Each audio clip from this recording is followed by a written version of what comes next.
comentario es que, ¿quién hubiera pensado que el álgebra lineal, Y al ah, y hubiera las sido probabilidades y las le iban a ganar probabilidades a las gramáticas en a Natural las Language Processing, gramáticas? en el procesamiento del lenguaje Este, natural. bueno, eso me pega porque en realidad, eh, el problema es que nosotros asociamos el álgebra lineal con aspectos numéricos, ¿te das cuenta? Incluyendo las probabilidades también es un aspecto numérico. Pero, la información no necesariamente tiene que ser numérica. Lo que pasa es que, para efectos de poder, organizar, medir y sobre todo cuantificar, la palabra cuantificar ya es hablar de cantidad, ¿me explico?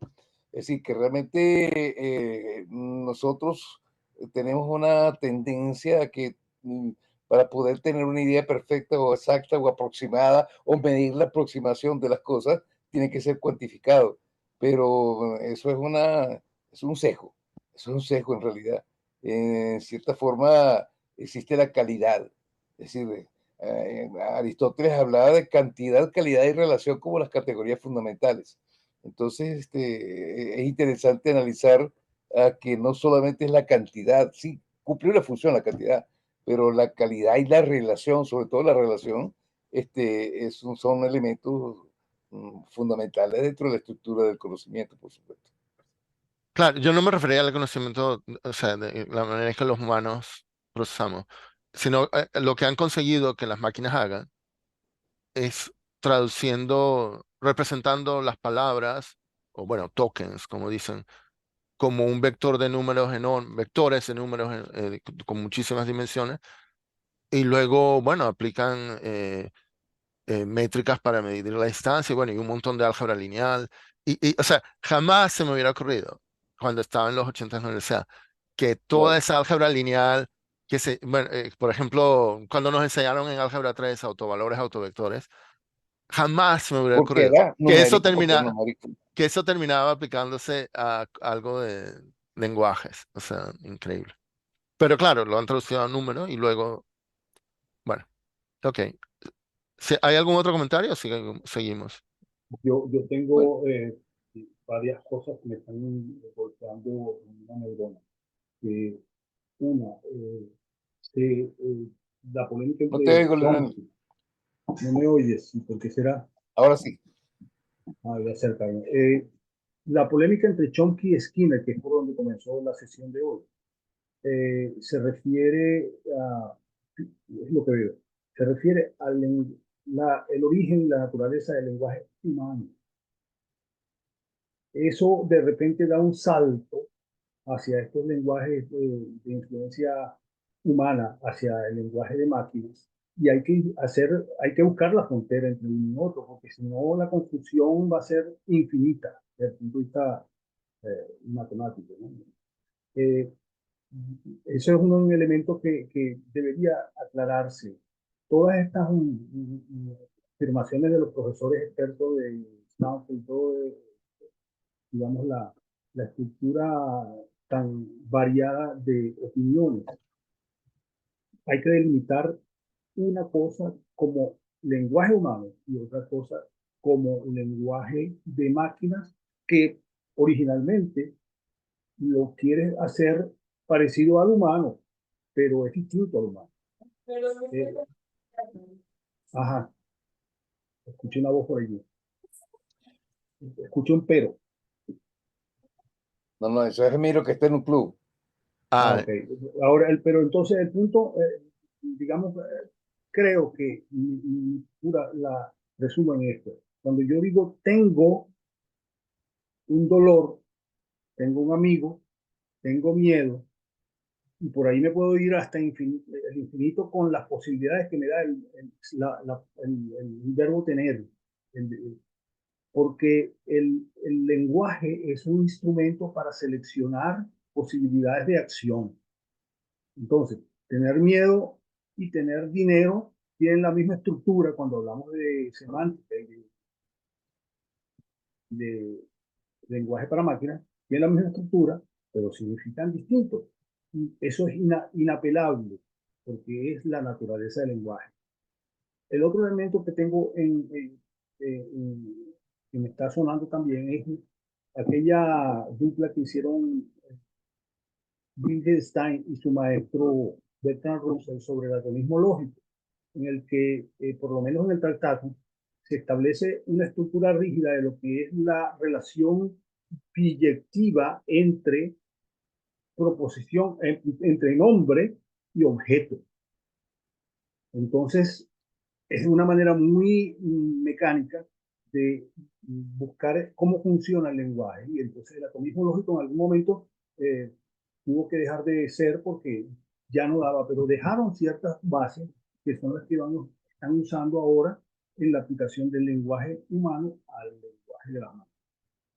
Y por ahí llegamos a la que llaman inteligencia artificial, que no es sino inteligencia animal como la de los perros que en el circo hacen números para que la gente los aplaude.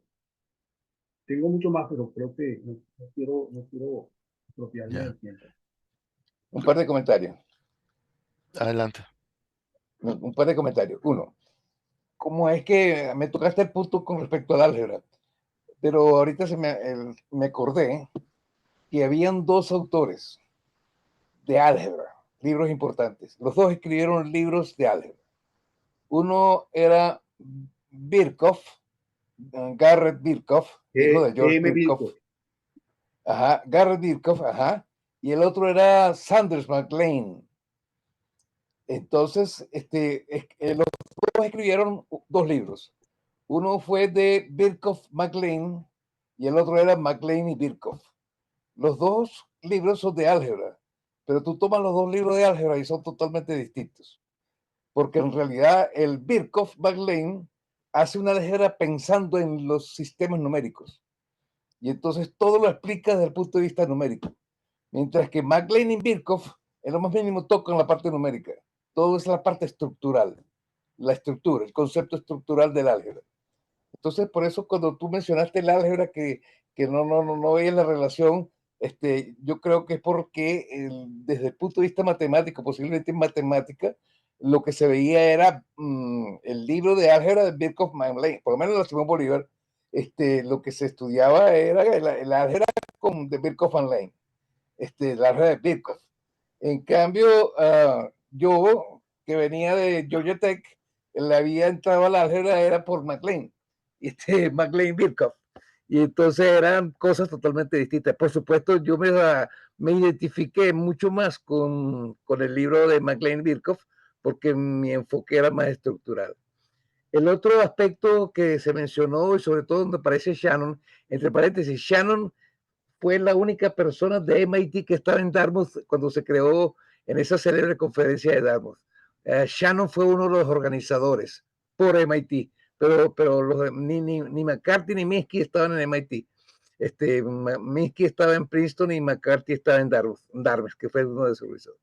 Por supuesto, después se fueron a MIT que los absorbió y terminaron siendo claves en el desarrollo de la inteligencia artificial en MIT. Esos eran los comentarios que quería hacer sobre tu. Ajá. Y la otra cosa es de Shannon. Shannon, nosotros conocemos a Shannon por la teoría de la información, que se hizo famoso. Pero antes de que se hiciera famoso por la teoría de la información, Shannon se hizo famoso porque fue el que le dio vida a las álgebras booleanas en el diseño lógico de circuitos. O sea que él descubrió, estudiando en MIT, descubrió el concepto de álgebra booleana y de Boole, los trabajos de Boole, y le pareció que eso era fabuloso para el diseño de computadores. Y entonces ese fue su desarrollo, el inventor de la teoría de conmutación, de la switching theory, básicamente, que es como el preludio del álgebra, de la teoría de autómata. Muchas de las cosas que se hacen en switching theory es el concepto de finite state machines, la máquina de estado finito. Bueno, esos son los comentarios que quería hacer sobre tu comentario. Los switches son los interruptores, ¿no? Lo que pasa es que, claro, como tienen dos posiciones, on y off, es como 0 y 1 o verdad y falso. Ajá. Entonces, sí, se pueden hacer circuitos de AND y de OR y tal. Dos comentarios rápidos. Yo creo que es mucho más complejo con todo respeto, de mi gran amigo Jorge Barán, quien aprecio mucho. Yo creo que es más complejo que pensar que nos gusta cuantificar, ¿sabes? Ya hemos pasado por una serie de discusiones en donde, por ejemplo, entre otras, se discute si la matemática es Atemporal. inventada o si la matemática está allí siempre, y si las estructuras con las que funciona nuestro cerebro son como las redes neurales o no. Y ciertamente, en un libro que por cierto les recomendé a Gustavo, no sé si lo recomendé a todos ustedes, hay una discusión sobre el tema de los LLM, y una de las cosas importantes que este autor, que tiene mucha experiencia y además las comercializa, él apunta que esos son excelentes modelos predictivos, pero que hay un aspecto de la forma en que trabaja el cerebro que además para él es inclusive más importante que la práctica predictiva, porque él dice que todos los animales pueden hacer predicción. ¿Okay? Cuando un animal puede decir, oh, a mí no me conviene seguir por esa vez, o puede decir, concho, ese león es muy grande para mí, etcétera, ¿verdad? Pero lo que no pueden hacer, aparentemente, eso es lo que se piensa, es hacer simulaciones. ¿Ok? Simulaciones en el sentido de imaginar qué pasaría si. O imaginar cómo es que está el otro interpretando lo que yo estoy diciendo. O si yo le digo a esto, ¿cómo va a reaccionar él? Este es el tipo de cosas que él dice que no pueden hacer en este momento los LLM. Entonces, el tema para él, menos que un problema de estructuras de lenguaje, etcétera, es un tema de si en algún momento las inteligencias artificiales logran hacer eso, él dice que en ese momento va a ser muy difícil distinguirla de un ser que sea ciente, que sea consciente. No que no los que lo sean, pero por lo menos va a ser muy difícil distinguir. Yo, igual que Gustavo, me sorprendo de lo eficiente que es el uso del álgebra y las probabilidades, porque entre paréntesis, está bien, tú usas el álgebra por una parte para moverte en unos espacios y trabajar con vectores para representar palabras, que es muy interesante, por cierto. Es la misma proposición hacía Amartya Sen para representar capacidades. La teoría de desarrollo humano de Amartya Sen, él también, cuando trata de expresar las capacidades, y él habla de los vectores de capacidades. Son vectores, cada vector está constituido por una serie de volitions, etcétera, etcétera, que terminan definiendo cuáles son las capacidades. Pero aparte de eso, que es una forma de representar, está el tema de las redes neurales propiamente dichas, que es el uso intensivo de modelos probabilísticos para hacer predicción. ¿Okay? Y es excelente no solamente en el terreno del lenguaje, es excelente en el terreno de la astronomía, es excelente en todo el terreno de la física, es excelente en todo el terreno de la psicología.